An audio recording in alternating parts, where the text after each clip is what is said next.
Meanwhile, we are looking at some new details that continue to emerge about the accused University of Idaho killer Bryan Kohberger as legal teams present evidence in his murder trial. Now, 3 different students now say they remember seeing Kohberger at the University of Idaho Student Union building just weeks before the quadruple homicide. They say he was, quote, the type to stare, making students uncomfortable with prolonged eye contact. We are also learning more about the Xana Kernodle, Ethan Chapin, Madison Mogen, and Kaylee Goncalves killings and how Kohberger's last victim fought back.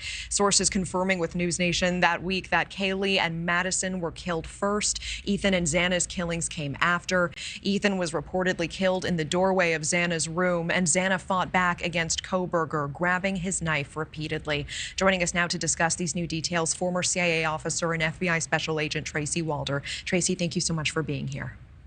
Thank you for having me, Natasha. And Tracy, these details are just gut-wrenching. I first want to ask, what is your reaction to this revelation that Xana fought back, grabbing the knife repeatedly? What does this new information tell us?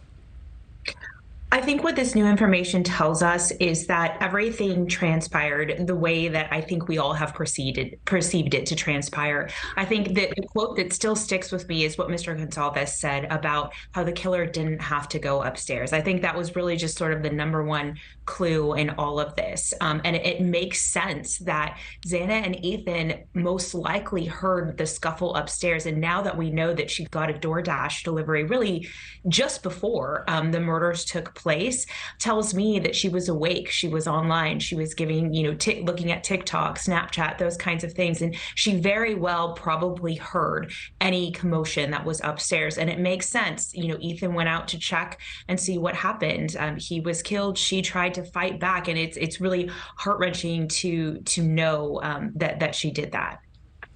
Are the reports of Kohberger sightings around the University of Idaho Student Union building before the murders concerning? What do you make of that new information?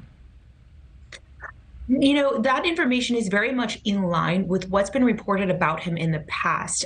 In the past, it's been reported that he was asked not to return to a restaurant because he made patrons uncomfortable there with his staring. He made employees uncomfortable there. So that really does track with his previous pattern of behavior. Now, him having access to the University of Idaho Student Union, it depends on what their access was like. At the university I teach at, you can pretty much walk in and out at any time. You don't have to have a key card to get in there. And so it's not necessarily unusual that he would have been on campus, especially if he was doing graduate work. He may have been doing work in conjunction with Idaho. So it's not unusual that he was there.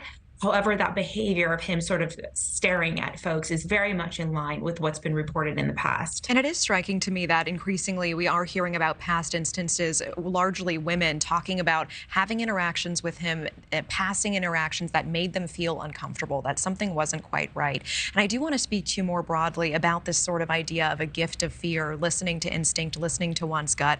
What can we take away from this instance? What can we learn from this?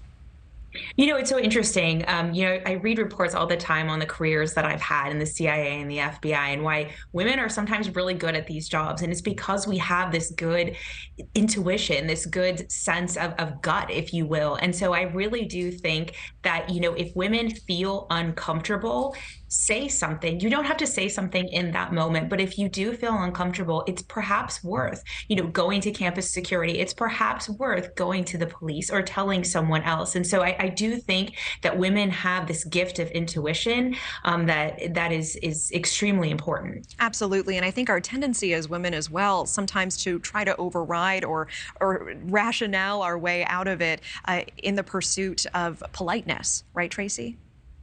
Yes, and I'm very blunt, so I don't mind being impolite, I guess.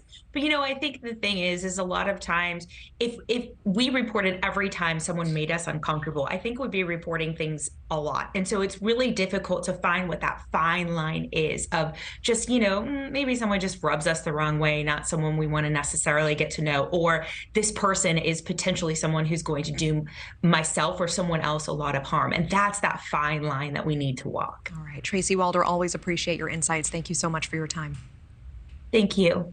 Thank you for watching. Go to newsnationnow.com to find NewsNation on your television provider. And don't forget to click the red subscribe button below to get more of NewsNation's fact-driven, unbiased coverage.